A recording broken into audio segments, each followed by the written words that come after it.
You're listening to the Talking Headways podcast network. This is Talking Headways, a weekly podcast about sustainable transportation and urban design. I'm Jeff Wood. This week we're flashing back to exactly 10 years ago to episode 78 with Professor Kevin Gurney, now of Northern Arizona University. We chat about measuring emissions at the street, block, and neighborhood level, and the data that enables it. Stay with us. Today's podcast is brought to you by our super wonderful, terrific, amazing Patreon supporters. We appreciate you all keeping this show and Mondays at the Overhead Wire going. To join this merry band of city wizards and transportation experts, go to patreon.com/theoverheadwire.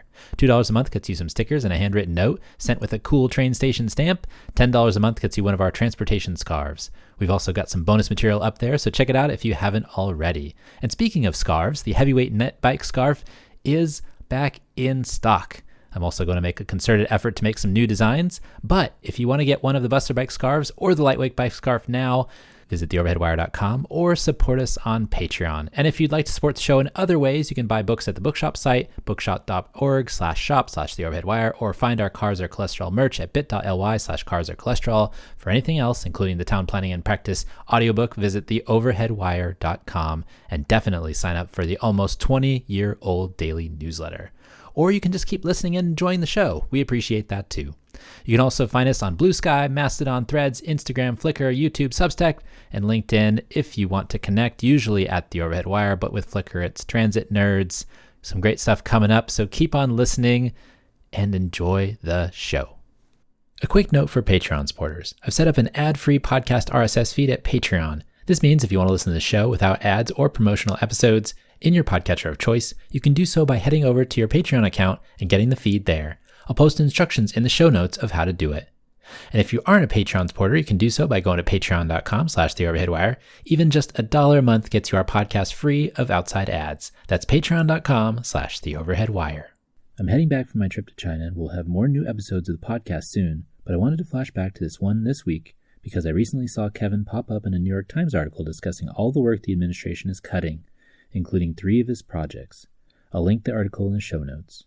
But we talked about his work on the podcast 10 years ago, and it's important to understand what we may be losing, which is the measurement of emissions from cars and buildings in cities. In listening back to this episode, there are lots of things that are evergreen about it.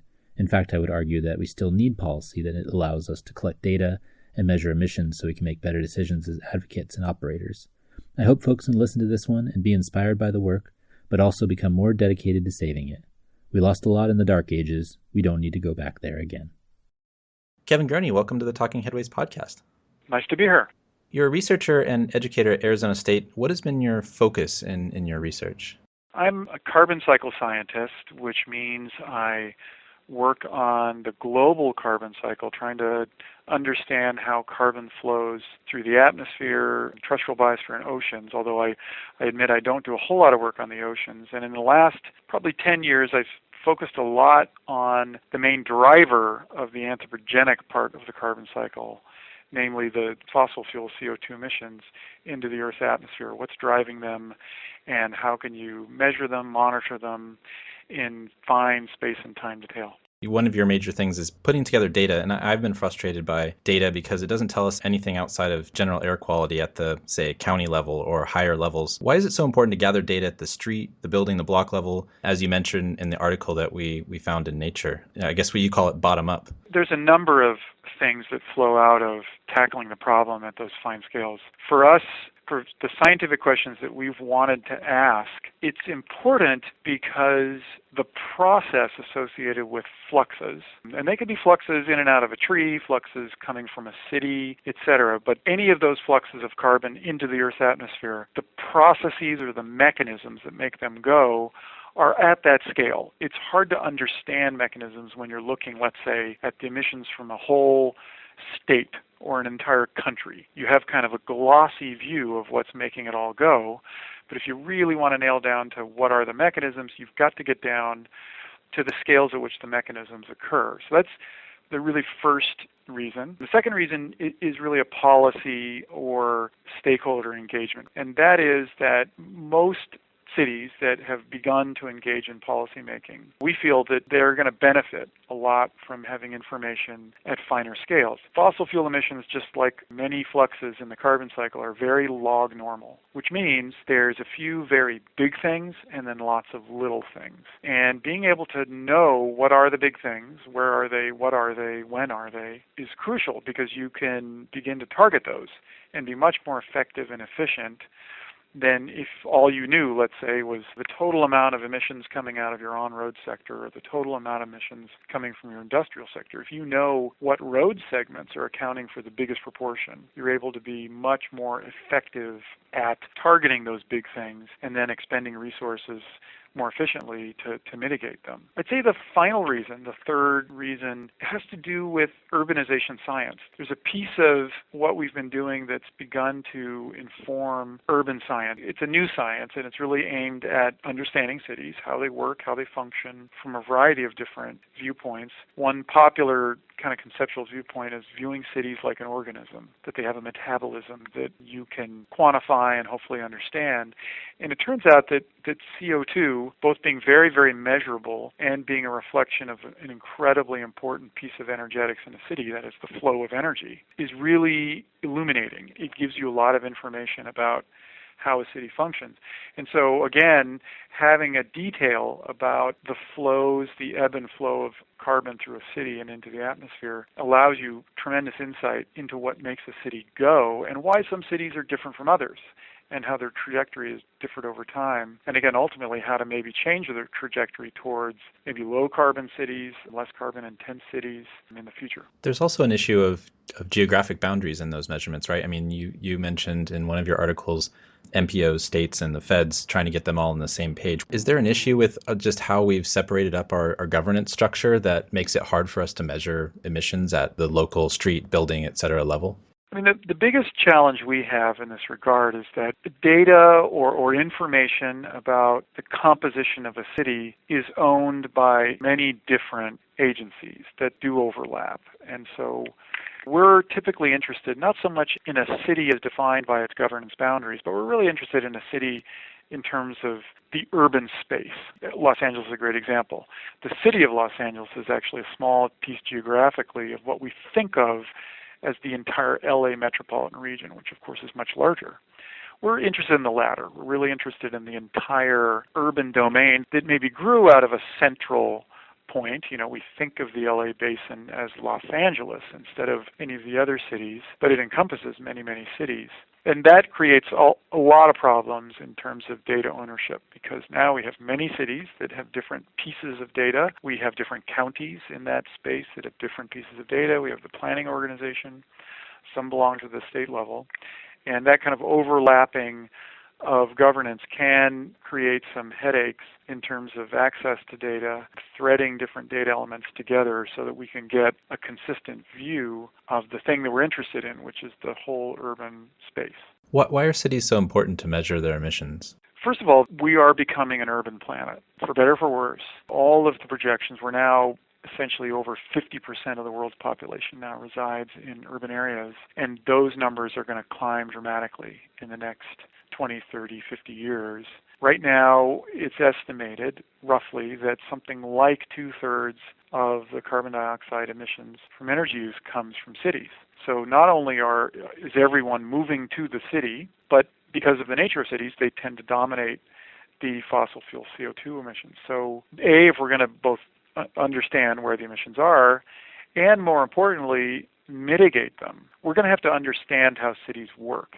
Because all of the mitigation, and by mitigation I mean policies or technologies or behavior changes that lower CO2 emissions, they're going to be operationalized within the urban domain. And that really means we've got to understand why they're occurring, who has control over them, what are the choke points, what are they limited by. You know, it's wonderful to talk about it'd be great if everybody owned a Prius or it'd be great if everybody turned the thermostat down, but there's lots and lots of constraints that exist that make it difficult to just wave a wand and have those things occur. Those constraints have a lot to do with the dynamics within cities. Who owns what? Who controls what? Why is behavior occurring the way it does? How do people live? And since they're all living in cities, we've got to understand all those dynamics better if we're going to really generate effective mitigation techniques that come at the least sort of social cost to people in general. How do we get all the cities involved? Lots of cities have signed on to climate accords or to reduce emissions. They've pledged to do this, but it's only, I think you mentioned, about 3% of cities are a part of that. But then there's the other 97%. How do you get everybody to get involved in this, even in developing countries and places where the growth rates are so much bigger than, say, developed countries? Yeah, I mean, that's a really good question. And I guess I'll borrow my economist colleagues' thinking, which is, ultimately you have to incentivize people. We're not going to get cities actively engaged through pure altruism, although that's been quite surprising how many cities have taken on aspirational targets and making progress towards it, even though there's not necessarily any reward at the end. There has to be incentives at play, which can be generated at the urban scale, can be generated by countries. What we've seen so far with the cities that have been involved is cities are in competition with each other. If you are the mayor of London or Rio de Janeiro, one of the most important tasks is bringing businesses to your city. All cities do this. They compete every day with one another. They're all trying to attract business investment, with that a good labor force, and it's become high on the list is how green is your city in the general sense of that word. And now climate change and greenhouse gas emissions is a very important part of promoting your city as a desirable, progressive, green-oriented place. And so I've been surprised at how many cities, when I talk to them, they look at our work, and one of the things is, well, we just like how powerfully that communicates to everybody else what it is that we're doing, what our emissions are now and how we've improved them. They look at it as a marketing tool, which is fine and a perfectly valid thing to do. Cities, it's an important thing to them. But I think ultimately to make a real sizable dent in CO2 emissions, it's going to come down to real policy, and that does come down to incentives. And I am assuming every country is going to probably do this differently. Some countries will take a sort of a tax-style approach, carbon price. Others will incentivize maybe different energy production systems, pushing more towards incentivizing renewables. Probably going to be 1,000 ways in which this occurs, and different places are going to have solutions that work for them. But I think ultimately, to really move the needle, we're going to have true incentives that go beyond altruism and are going to take place within a market, generally speaking, that create market incentives to engage in CO2 reductions. Climate change is a major factor for measuring emissions, but are there other benefits to understanding emissions profiles at more of the ground level? I mean, particulate matter, health, et cetera. Are those things important to the data collection too, or is it mostly focused on climate change for most of these places? I think you're right, that a lot of the same things that make local pollution, particulates, ozone, NOx, SOx, et cetera, are the same things emitting greenhouse gas, because the combustion of fuel, fossil fuel, is one of the largest contributors to all of those things.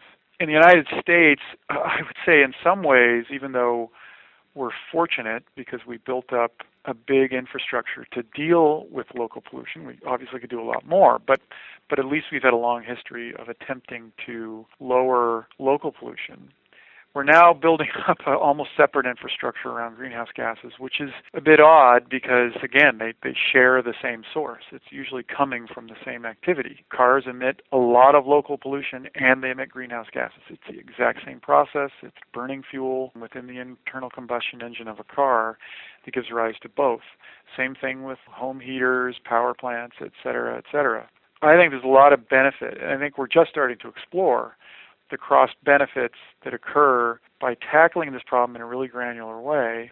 Also, there's interactions that can occur between local pollution and greenhouse gases that are not that well understood. Interactions both chemically and interactions from a policy point of view, that sometimes you can worsen one of the problems, local air pollution, by improving greenhouse gases and vice versa. We don't really understand all those interactions yet. 47% of Los Angeles' emissions are from road vehicles. Is that the norm around the country, or is that an outlier? It depends on where you are. I mean, in Western cities that don't have a long history of a lot of heavy manufacturing within cities because they're both new and because they've tended to be dominated more by light industry, on-road transportation tends to be a very dominant factor. Cities that have a longer history of industrialization, so the classic case are some Midwestern, upper Midwestern cities where early on there was heavy manufacturing within city limits, they still have a fairly high proportion that could be in the industrial sector, and so the on-road emissions don't rank as high. So it depends on where you go, but the United States does have kind of types. And in the West, amongst some of the newer cities, the LAs, Las Vegas, Phoenix, etc., on-road tends to be the biggest single sector. If not a majority, it's certainly a plurality will be in the on-road sector. That sector is hard to measure, though, right? I mean, just because of the mobile sources of pollution as opposed to point sources like power plants and things like that. How are we doing in terms of measuring these emission sources? It is one of the toughest because, as you say, it's a moving target. It's associated with a very private activity that doesn't have necessarily a lot of public information associated with it. I'd say it's very different in terms of characterizing greenhouse gases versus local pollution. This is where there's a real distinct difference. For greenhouse gases, for CO2, you're really primarily trying to characterize, how much fuel is being burned in every segment of a roadway. And that does come down to the overall volume of cars, the nature of the fleet, the general driving conditions. Is it city driving versus highway driving? Is it driving at optimal speed or suboptimal speeds? Whereas local pollution for cars, NOx, is far more complicated. There you're really now worrying about a lot of details of combustion conditions in a car, whereas CO2 is a little simpler. For CO2, it still is complicated, and we still devote a tremendous amount of time getting the on-road emissions. We rely to a great extent on a lot of the VMT statistics that are built up by the Department of Transportation and try to combine that with inspection maintenance records, which allow us to build up a fleet in a given area. Then we're really relying on a lot of traffic monitoring, on trying to capture the flow and volume of traffic in different parts of the city, which is not reasonably good. I think the biggest difficulty we face, and the thing that I'd love to see improved, goes back to one of the questions you asked earlier. We, have this mixture of some federal data, and then we've got local data, which is very idiosyncratic to the city we look at. It's typically not regularized. They're doing their own thing everywhere you go. I was going to say my favorite love-hate relationship is with parcel data. It's different in Right. every county. That's right. It's very idiosyncratic. And of course, there's perfectly good reasons why it's been built that way historically. But I would say we're at a point where now that we've digitized a lot of this information, we still haven't gotten to the point of really regularizing it. And that would go a long way towards allowing us to be way more efficient and effective in building up these emissions data products and other things about cities. If we had a bit more regularity of just simple things of data formatting, data collection, techniques in which things are measured, regularize the information that's gathered so that it's more comprehensive and consistent, would go an awfully long way. And I think ultimately we need to utilize a lot more remote sensing to do this. I think it is just very hard, expensive, physically difficult to gather data in situ. And I think we need to move towards relying on more remotely sensed data as a really key form of data collection. And that would alleviate a lot of the effort cities put into collecting a lot of this information. And then it would also help with the regularization. Can you explain to folks that might not be familiar with remote sensing what that is?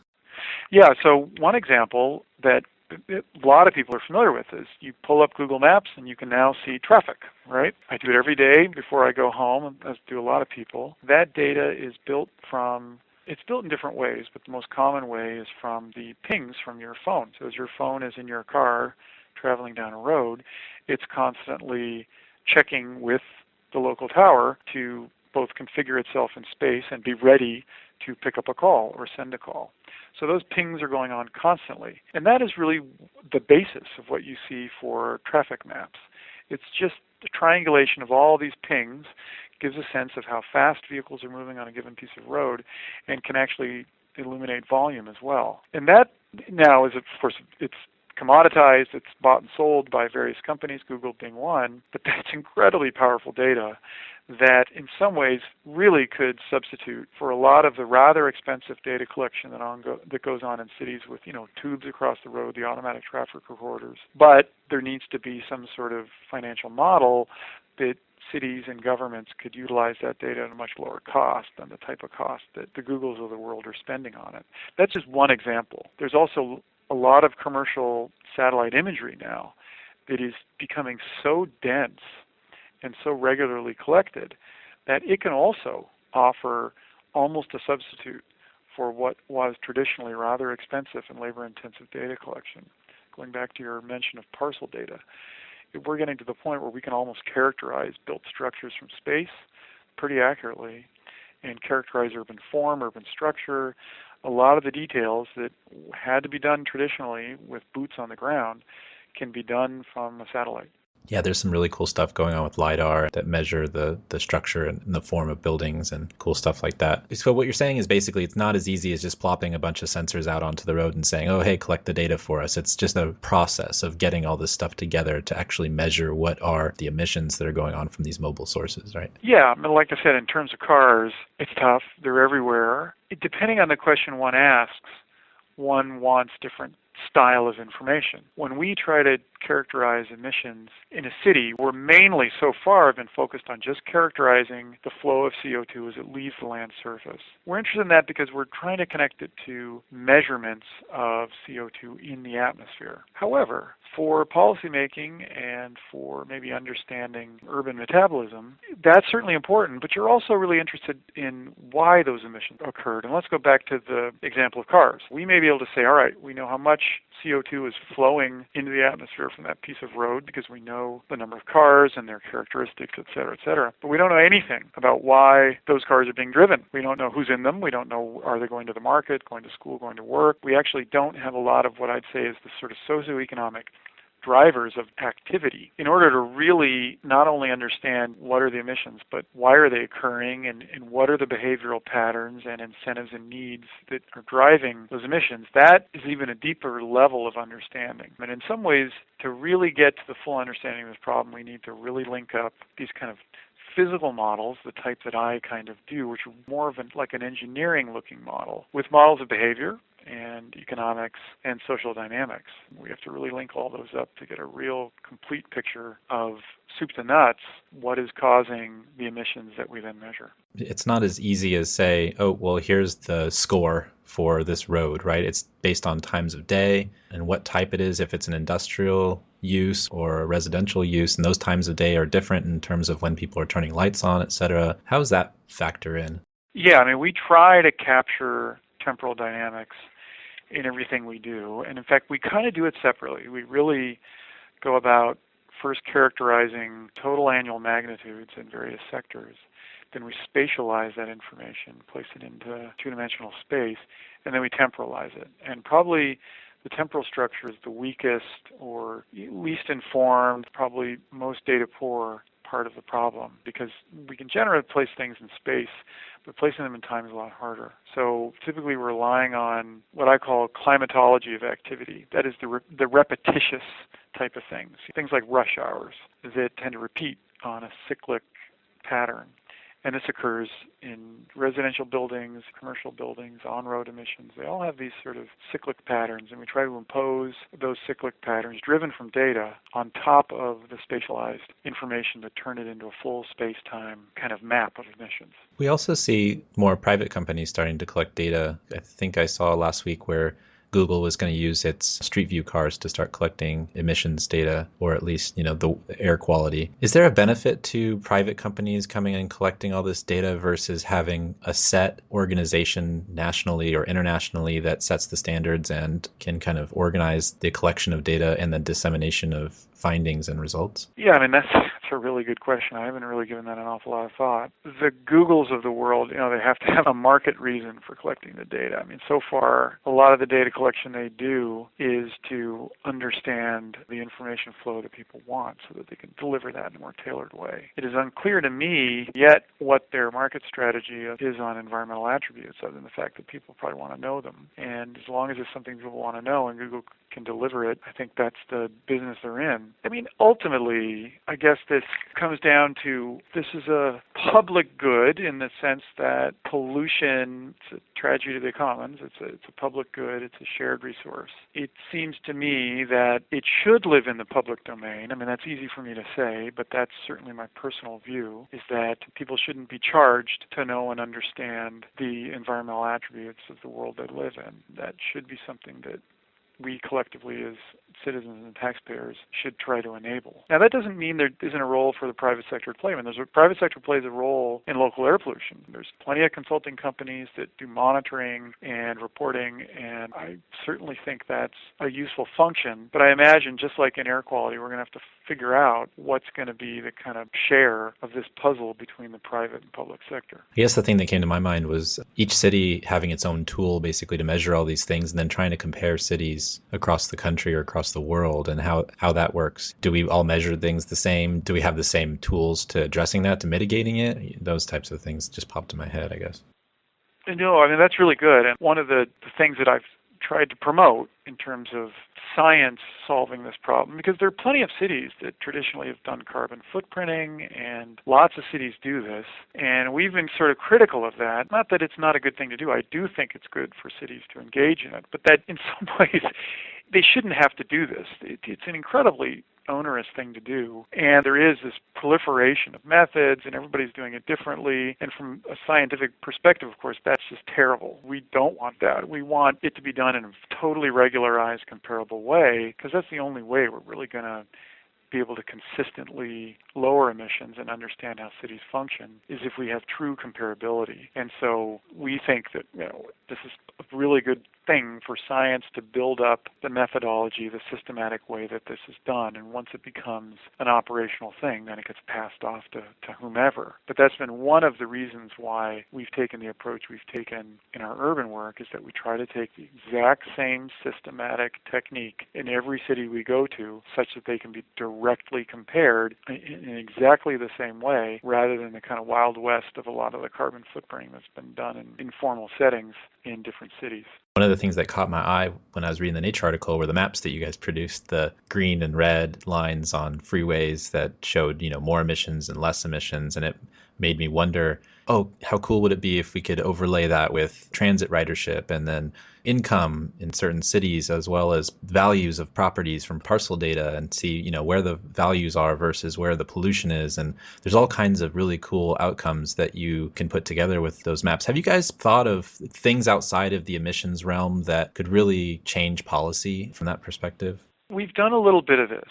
In Indianapolis, we were interested in, the city has plans to develop these kind of low transit districts, really mixed commercial residential housing that is strategically placed to avail of public transport. And they had a pretty large list of properties or vacant land that they own. And so we took that big list and we sort of prioritized it. We said, well, if you combine this with our CO2 emissions, we can tell you what out of that very large list are really the high priority places where there's a lot of local CO2 driven by local traffic, where you might get the biggest bang for your buck. We've done that in Salt Lake City. We looked at in the residential sector, we combined the emissions with population density, housing density, income, to try to understand the drivers of emissions, to see how do CO2 emissions scale with various attributes that we can get data on, like income and household size, things like that. So we've begun to do a bit of that. I think one of the advantages of putting all of this in GIS is then when you put it out there,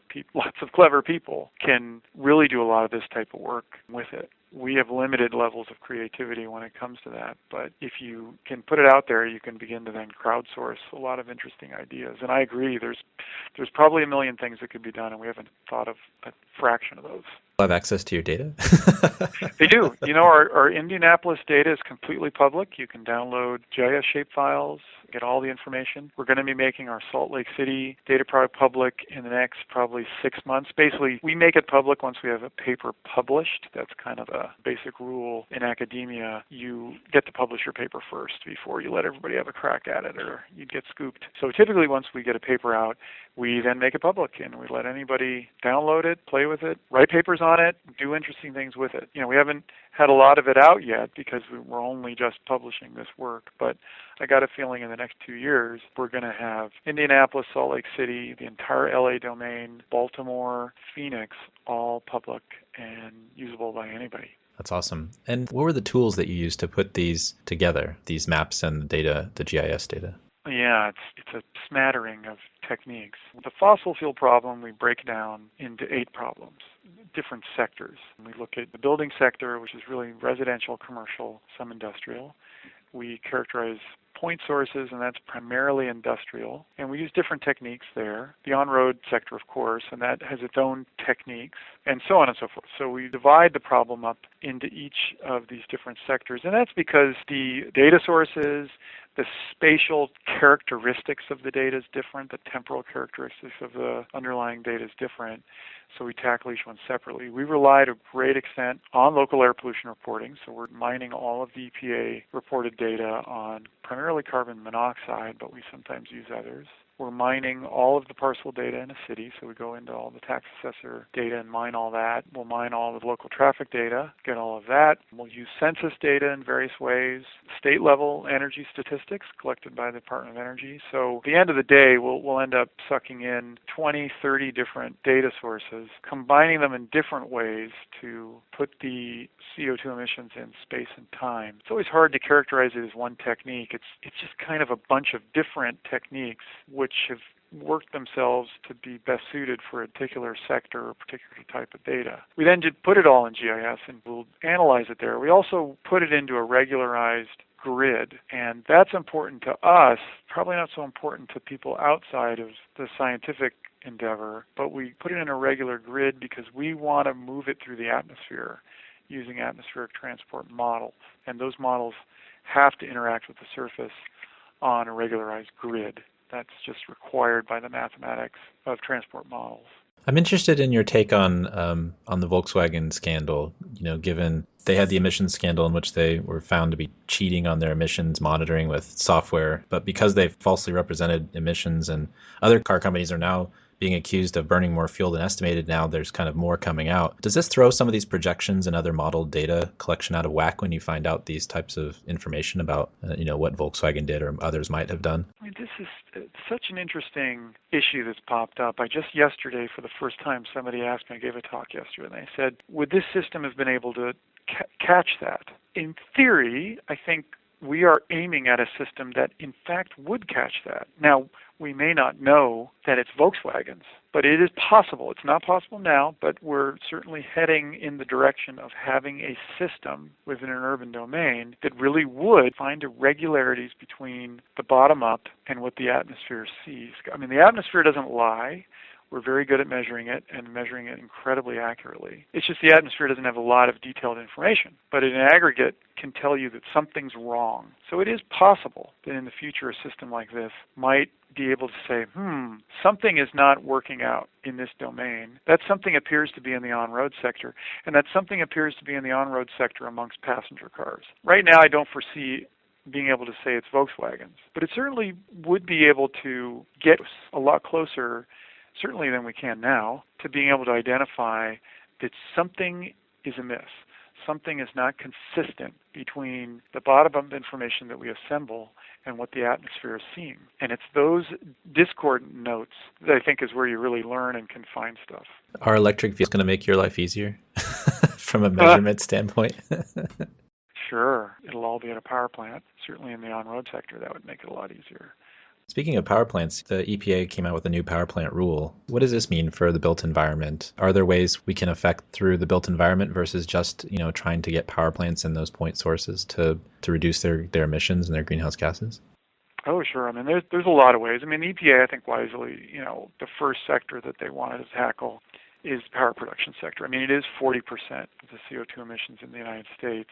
It's a sector in which, with simple fuel switching, you can get a tremendous gain. And it's also isolated to, in the United States, there's roughly 5,000 power plants if you add up even the little ones. But if you really care about just the big ones, it's really a pretty small number. About 1,200 power plants of any size exist. So it was a smart place to start. It's a tractable problem. It's a relatively small community of individuals that, are responsible for this. And the options are there. There's nothing technologically exotic about making a gain within the power plant sector. Just simple getting rid of coal and going to natural gas is step number one.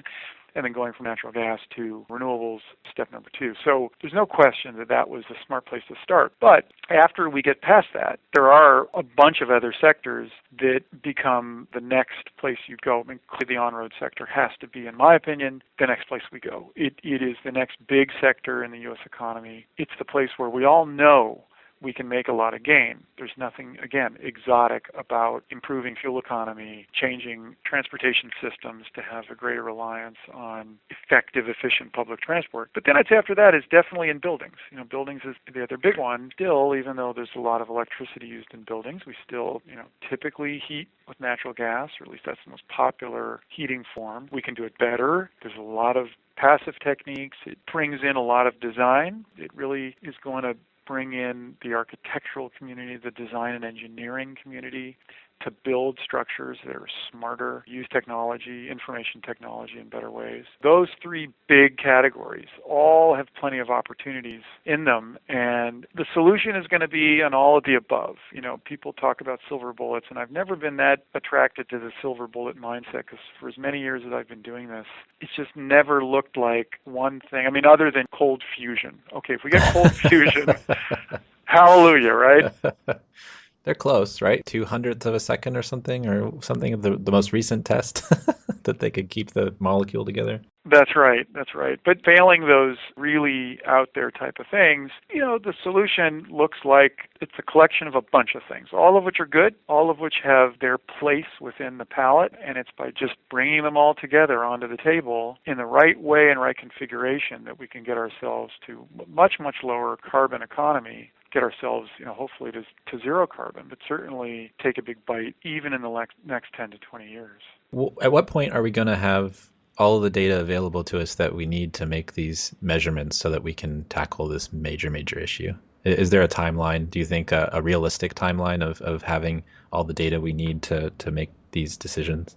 It's funny. I really think that we have a lot of data. We have a tremendous amount of information about what goes on in the U.S. economy. I mean, nothing that I've done in my group and many of my colleagues have done in their work on this sort of quantification issue. We've all relied on public data. None of it is particularly special private data. I think it comes down to having the push. What we don't have in the United States is policy. Other than, we have California doing lots of things. We now have this clean power plan, but look how long it took to have that. I think it's the push is what we need. We have the know-how. We have plenty of people like me and people better than me that can do this problem in both the public and private sector. We have a lot of data out there.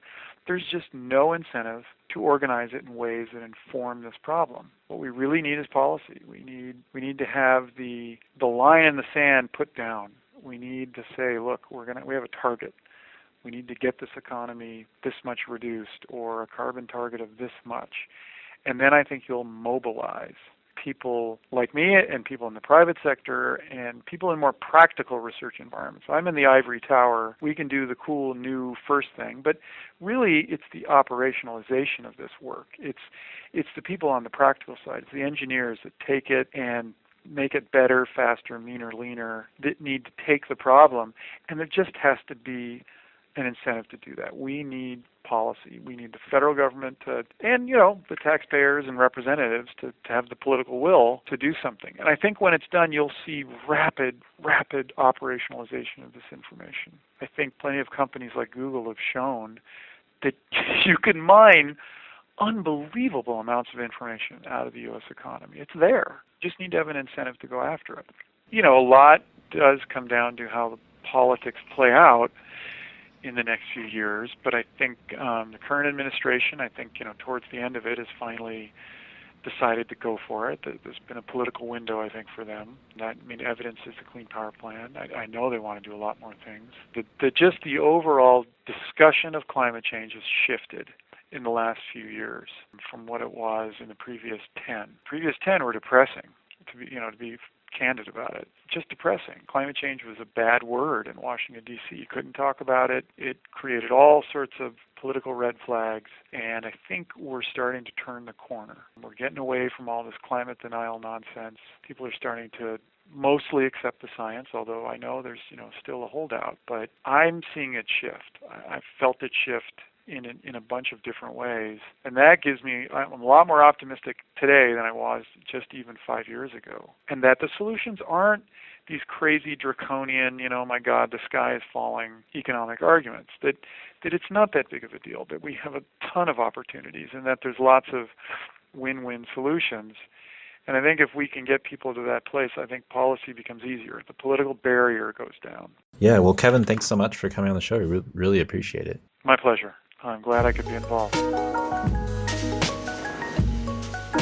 And thanks for joining us. The Talking Headways podcast is a project of The Overhead Wire and appears first at Streetsblog USA. Thanks to our generous Patreon supporters who support this show and Mondays at The Overhead Wire. You can support the show as always by going to patreon.com/theoverheadwire. Sign up for our almost 20-year-old newsletter as well by visiting theoverheadwire.com or check out the show notes for merch or other opportunities to connect. Follow along using your podcatcher of choice, but if you can't find it there, you can always find it at its original home at usa.streetsblog.org. We'll see you next time at Talking Headways. Hey everybody, thanks for listening this far past the credits. If you're here, I just want to say thank you to all of our generous Patreon supporters, especially those in our $10 Dallas tier and above. I just want to share their names, first names only, of course. But I figured this is long overdue that I let folks know that their support is much appreciative. Obviously, all the tiers are very appreciative, but this group has gone above and beyond over the years, and I really appreciate that. Andrew, Ben, Derek, Gabrielle, Glenn, Greg, James, Jeremy, Jim, Joseph, Catherine, Mao, Marcus, Matthew, Mike, Nicholas, Oliver, Steve, Abraham, Abby, Ed, and Matthew. We really appreciate you, and just can't say enough about how much the support from you all and everybody else on Patreon has really helped us out. So I just wanted to say a quick thank you to everybody, and yeah, so we'll see you next time.